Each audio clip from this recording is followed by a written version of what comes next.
Let's start with distinguish between for chapter 3B.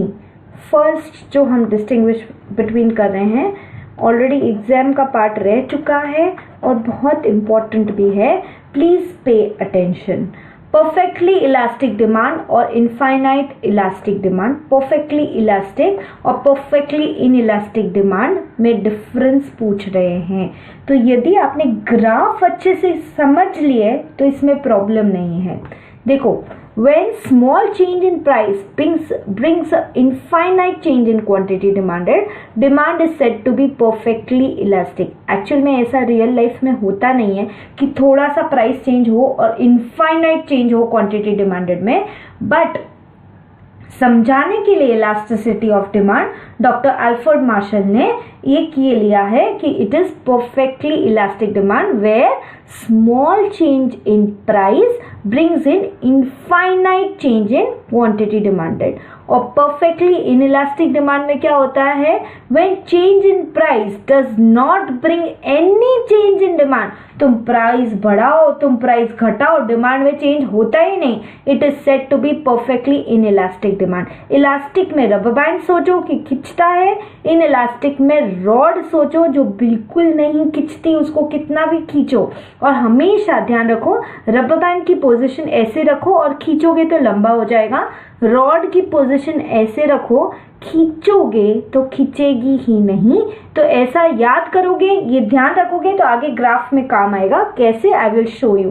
Second, the numerical value of perfectly elastic demand is infinite, that is E is equal to 0. देखो, demand curve perfectly elastic demand का, ये DD demand curve, इसमें हमेशा elasticity of demand is equal to infinite and it is a horizontal straight line which is parallel to your x-axis. और elasticity of demand कितनी होती है, infinite, because small change in price brings in infinite change in quantity demanded. Price थोड़ा सा घटा तो demand बहुत ज्यादा बढ़ गया, इतना कि आप कैलकुलेट ना कर सको, दैट इज रिलेशन ना निकाल सको, that is infinite change. Okay, so ये हमारा डिमांड कर्व परफेक्टली इलास्टिक, पूरा खिंच गया इसलिए डिमांड कर्व खिंच गया पूरा, रबर बैंड पूरा लंबा. So elasticity of demand is infinite, जो इधर देखा. The numerical value of perfectly inelastic demand is 0. Rod को प्लीज खींचना, थोड़ा ऊपर खींचना या नीचे खींचना.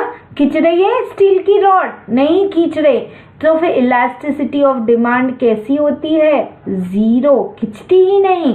सो it is you have to imagine a straight steel rod. So यहाँ पर ये DD demand curve, straight steel rod, elasticity of demand कैसी है, 0 है. DD demand curve is parallel to y axis, जो कि चेंज दिखाता ही नहीं. प्राइस में बढ़ाओ घटाओ कुछ भी करो आप, लेकिन demand does not react to that change. So the numerical value of perfectly inelastic demand is 0. E is equal to 0 and ये देखिए, ये it is a vertical straight line parallel to your y axis. Fourth point, third में हमने graph दिया है और यहाँ पे समझाया है कि देखो प्राइस थी यहाँ पर P, बढ़ाई P1 करी, घटाई P2 करी. डिमांड तो जो क्वांटिटी डिमांडेड Q थी ना, वो वही है, वही की वही है, न तो आगे गई न तो पीछे आई, उसी स्ट्रेट लाइन पे ही है. सो प्राइस के चेंज के कारण डिमांड चेंज हो ही नहीं रही. That is what they want to show with the help of this diagram. Fourth, demand curve is horizontal line parallel to X axis. ये एक्स एक्सिस रहा, उससे horizontal line parallel to X axis.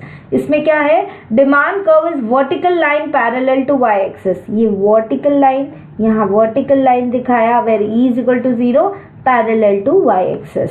Fifth, it's extreme case not found in real life. ऐसा कहाँ होता है कि price में थोड़ा सा चेंज हुआ तो डिमांड में इनफाइनाइट चेंज हुआ. It is not found in real life. Such demand is found in case of salt, life saving drugs, machines etcetera. So perfectly inelastic demand, salt के केस में आप प्राइस बढ़ाओ चाहे price घटाओ, मैं price के हिसाब से अपनी सब्जी में नमक नहीं डालूंगी, मेरी नमक का डिमांड उतना ही रहेगा, चाहे आप प्राइस बढ़ाओ चाहे प्राइस घटाओ. सो it is found in case of salt that it has perfectly inelastic demand, does not respond to change in price. Same way for life saving drugs, if somebody very near to you is hospitalized, drugs की price ज़्यादा हो या कम हो, how does that matter, you will go and buy it. Okay, so life saving drugs और life saving machines जो होती हैं उनकी डिमांड भी कैसी होती है, perfectly inelastic demand, they don't really respond to change in price. So this was about perfectly elastic demand और infinite elastic demand, क्योंकि E is equal to infinity इसलिए infinite elastic demand and perfectly inelastic demand. You should remember the difference, you should remember the graph and should be able to give 5 difference. This is important for your exam.